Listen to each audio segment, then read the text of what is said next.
Hi, it's Ashley from Confident Coin. Today we are going over the budget or custom budget calculator instructions. So when you purchase the file, you will download a PDF file, and from that PDF file there will be a link to go to Google Sheets. When you go to Google Sheets, you will be prompted to make a copy of the file, sorry. And once you do that, this is what you will see. On the off chance that you get an error issue through Google, often it'll say, sorry, the file is unavailable at this time or something like that. Generally, that means that your Google Drive is full. So if you do receive this error message, the first thing that you're going to want to do is either go through your Google Drive and delete some stuff, get rid of some emails, or alternatively make a new Google account and use it for your budgets. So once we get into the file, this is what you will see. You can click this for a link to this video tutorial, which we'll be working once we complete this. Other than that, on this setup tab here, there's a few quick instructions.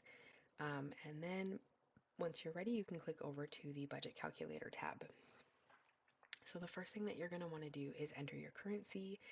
You can just click type over the cell and enter in your currency symbol. And it will update the file for you automatically. The next thing that you're going to want to do is enter how you get paid. So if you receive a monthly salary or an hourly wage, that's what you'll need to decide. Now, if you have very inconsistent income or income that fluctuates a lot, maybe you receive tips, you will want to probably make an average, take like a 3-month average of your salary or your income, sorry, and then enter it in under monthly salary is what I would suggest. Or if you have various sources of income, maybe you do freelance work or you have a lot of sources, I would just use the monthly salary. Alternatively, if you get paid an hourly wage, let's say you get paid $15 an hour and you work 40 hours a week, the calculator here will automatically calculate it for you, taking off 20% in taxes on average. If you don't like that or your number is different, you can just type over this and whatever number is your number, you can put in there. So for this example, I'm going to use a monthly salary of $2,700 after taxes, and this is what will happen once you tell the spreadsheet what your income is. Keep in mind, this is based on monthly salary. If you want to do this for a bi-weekly or a weekly budget, just ensure that this number is reflective of that. So maybe you get paid $1,300 or $1,350 bi-weekly. You would just change the number that you enter here. So moving on, there are 3 options with this file. There's a 70-20-10 budget, a 50-30-20, or a 95-5. The first number, so 70, 50, 90, those are for your needs category. So your biggest, most important budgeting items, for example, housing, groceries, things that you need to survive. And so the larger your monthly income, the smaller the first number could be. So if you're on a very small, tight, low income budget, I would suggest doing a 95.5. If you have a mid-range, medium budget, or maybe you share with a partner or split your rent or things like that, maybe a 70-20-10, or if you have double income, maybe a 50-30-20. Obviously, you can play with these and figure out what works best for you. Those are just some recommendations. So based on that or what you think you want or what you've maybe seen on TikTok, you can pick a budget. All you need to do is tick the box and it will show you in this chart here, even before you tick the box, what the breakdown is for your budget. So you can see under a 70-20-10 budget that for your needs is 70% of your income would be $1,890, 20%, $540, 10%, $270. Likewise, you can see the calculations here for each of the budgets. Now, the best way to decide what budget is right for you, what I would suggest, and obviously this is completely whatever works for you, is entering in all of your must-have needs expenses. So housing, groceries, car insurance, gas, all of that kind of stuff that you must pay every month to survive. Enter the categories for them here, and then the amounts that you spend on it monthly. Again, if you're doing this bi-weekly, enter your bi-weekly amounts. And then whatever number this works out to, you're going to want to find a budget that suits you best. So for example, let's say when I started this, I thought that I would do a 50-30-20 budget because that's what's popular. Looking at this, once I've entered in all of my monthly expenses, you can see the difference here is $540. That means that my goal is $1,350, but what I'm actually spending is almost $1,900. So I'm overspending in my needs category, which means I probably need to find a different budget. Now, what I would recommend that you do is check them all out. So try them all on and see what works for you, what makes the most sense, that works with your specific lifestyle and needs. For this example, I'm going to use a 70-20-10 as it's what it's set up for already. So now that we've picked a 70-20-10, we've listed out all of our expenses. Now to do this, you're just going to type in the word and then how much you spend for the month. Let's just change this a little bit to make it work for us. And as you can see, all the calculations are done for you, so no math is required. Once you've done your needs, then you'll move on to your wants, so things like clothing, travel, dining out, personal care, hair care. Again, you'll type in the expense category and the amount. And then again, under savings, it'll be the same thing. So different types of saving funds that you have. Maybe you have stocks, maybe you have different types of emergency funds or sinking funds. Um, Enter all of those here and then the amounts that correspond. And that's basically how the custom budget calculator works. If for some reason these numbers don't exactly work for you, you can tweak them a little bit. Send me a message if you need some help with that.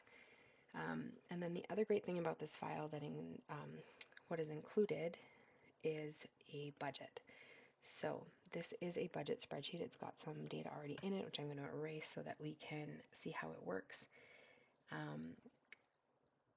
All of this data that you've entered here on this spreadsheet calculates or copies over to the budget. If you don't want it, you can just simply erase it, though I would recommend using it since you've done all of the hard work.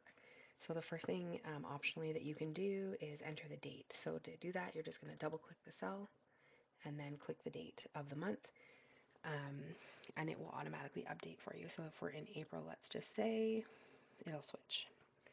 Now the next thing that you're going to want to do is enter your income. So if you have various sources of income, you can enter them all here, and then the amount.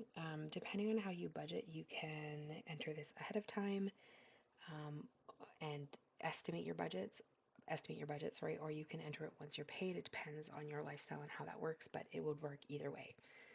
And then once your income amount is in, you're just going to look over the budget, make sure you haven't missed anything, make sure everything's accounted for. All of your numbers are here, and you can see that the goal amounts are there, how much you've spent is zero, and how much is left. Now, I'm just going to undo this so that you can see, since I've entered a bunch of numbers, what happens. So in order to use the expense tracker, you're going to double click, select the date, click the little drop down arrow, and find the category that you're using.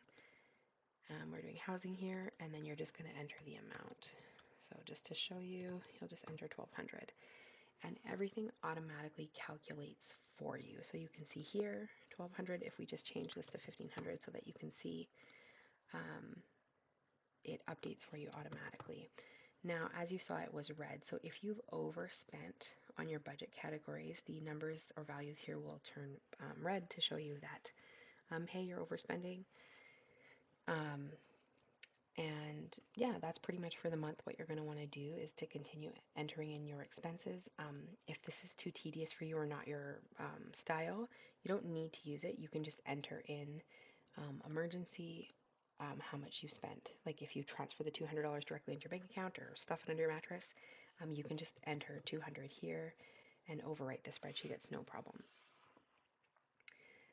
And then again, just like on the budget calculator tab, you can see here your goal is $270. You can see how much you've spent and how much is left to spend.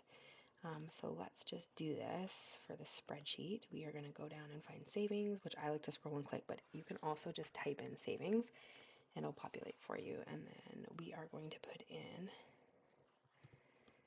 70. Now you can see that it has calculated the difference and updated your budget for you. As your month is going on, you can pop into your budget here and see what's happening. There are two graphs at the top here. This one is a pie chart and it shows you the percentages. So ideally at the end of the month, when the month is over, you'd want this to match this. So for example, under needs, it's currently sitting at 82.6%, where we're trying to get it to 70. Wants again is 12 and 20, and then savings is 10 and 5.4. So hopefully once these are all close to zero, the difference is at the bottom, sorry, it's not highlighting, it ideally would be close to or matching the pie charts. The next chart that's beside it over here is how well am I sticking to my budget. So you can see the top line is the estimated amount of your budget and the amount you've actually spent. So the blue line will show you. If the gray line is very large and the blue line is very small, that means you haven't spent any of your money yet. Whereas if the blue line is very big and the gray line is very small, that means you've spent more than you've budgeted. So it's an easy way to see how you are doing for the month. Other than that, ideally at the end of the month, you want to have $0 left to spend and ideally not a lot of red overspending. If you want to use this bi-weekly or every month after the first month, all you need to do, I've already done one here, is make a copy of it. I'll just delete this one. Okay, so to make a copy, you're just going to right click on the tab and hit duplicate. The other thing you may want to do is rename the tabs. So if this is your March budget, let's just go to right click and then rename. So I'll do that one more time. Right click, rename, and then maybe you'll call it March 1, and maybe this one will be March 2. If you can easily duplicate it for as many months as you need, and it will all be saved automatically for you in the tab. If you do change the information on this tab, it will alter the estimated categories, but it won't change the spent amount. So if you decide you want to change your budget calculator, you just want to keep that in mind. Alternatively, you can just make a copy. You can go to File, make a copy, and it'll automatically duplicate the file, and you can make as many copies as you need and figure out as the best budget for you. So that is the way the file works. It is available for sale. The link is below in the descriptions. If you have any questions, please let me know. Thanks for watching.